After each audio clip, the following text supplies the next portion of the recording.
Job calendar అనుకున్నారు, Osmania university సమస్యల గురించి కూడా మాట్లాడతారు. బట్ అదొక రాజకీయ వేదిక లాగా వాడుకున్నారు. 1000 కోట్ల రూపాయలు ఇచ్చి దాన్ని ఒక పొలిటికలైజ్ చేశాడు, రాజకీయంగా మాట్లాడుకున్నారు అన్నదే విమర్శ. పొలిటిసైజ్ చేయడం అని అంటే ఆ వేదిక పైకి వెళ్ళి మీరు అన్నట్టు జాబ్ క్యాలెండర్ ప్రకటించినా, లేదా నియామకాల గురించి మాట్లాడినా, లేదా ఇంకే సమస్యల పైన ఇతర యూనివర్సిటీల ఫండ్స్ గురించి కూడా అక్కడ మాట్లాడితే మీరు అన్నట్టు రాజకీయంగా మాట్లాడినట్టు అవుతుంది. ముఖ్యమంత్రి గారు was only confined to Osmania university.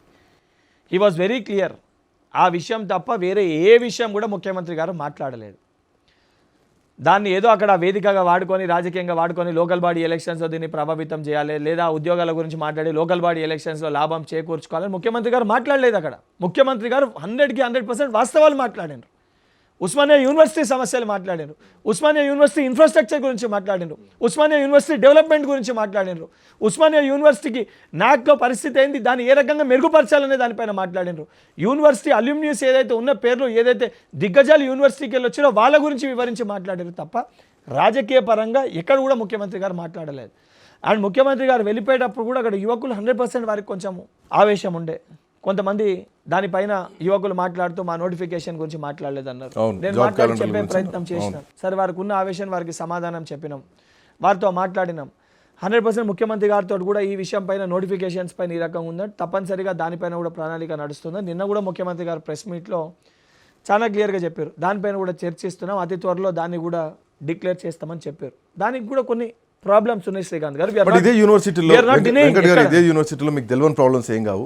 Hostel సరిపోవట్లేవు, పాయింట్. ఇప్పుడు దానికే కదండి హాస్టల్ సరిపోవట్లేదు. ఒక ఉస్మానియాకే కాదు, నేను మొత్తం ఓవరాల్ గా ఉన్నటువంటి 12 యూనివర్సిటీలకు చెంది మాట్లాడుతున్నాను. మోర్ ఓవర్ మెస్ బిల్లులు ఎక్కువ వస్తున్నాయి.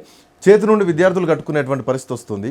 ఒకవేళ కట్టేటువంటి పరిస్థితులు, సర్టిఫికేట్స్ తీసుకునేటప్పుడు బిల్లులు కట్టుకోలేనటువంటి పరిస్థితి, రియంబర్స్మెంట్ రాక విద్యార్థులు ఇబ్బందులు పడుతున్నారు, సర్టిఫికేట్ తీసుకోలేనటువంటి పరిస్థితులకు విద్యార్థులు వెళ్తున్నారు. ఇది యూనివర్సిటీలో ఉన్నటువంటి సమస్య కదా. 10 ఏళ్ళు గవర్నమెంట్ అధికారంలో ఉన్నాక, మేము అధికారంలోకి వచ్చినాక రెగ్యులర్గా అయ్యే పనులు, గవర్నమెంట్ ఇన్కమ్, రెగ్యులర్గా అయ్యే ఇష్యూస్ని మనం రిజాల్వ్ చేసుకుంటూ వెళ్తున్నాం. అంటే ఫర్ ఎగ్జాంపుల్ ఇప్పుడు ఒక 1000 కోట్లు ఇస్తే ఆ 1000 కోట్ల ఫండ్ సంబంధించి గత ప్రభుత్వము 10 ఏళ్ళు ఇవ్వాల్సిన బిల్స్, చెల్లించాల్సిన బకాయిలు, ఫీజు రియంబర్స్మెంట్ విషయంలో కానీ, గురుకుల అద్దె భవనాలకు రెంట్స్ కట్టడం కానీ, లేదా పిల్లలకి కాస్మెటిక్ ఛార్జెస్ కానీ, లేదా స్కాలర్షిప్ అమౌంట్ కానీ, ఆల్మోస్ట్ 6 ఇయర్స్కి వెళ్ళి వాళ్ళన్నిటినీ కూడా పెండింగ్లో పెట్టినారు. పెండింగ్లో పెట్టి అధికారంలో రాగానే సంవత్సరానికే ప్రైవేట్ ఇంజనీరింగ్ కాలేజ్ వాళ్ళు మా బకాయిలు మొత్తము చెల్లించాలి ఫీజు రియంబర్స్మెంట్ అని వాళ్ళు రోడ్డుపైకి ఎక్కుతారు.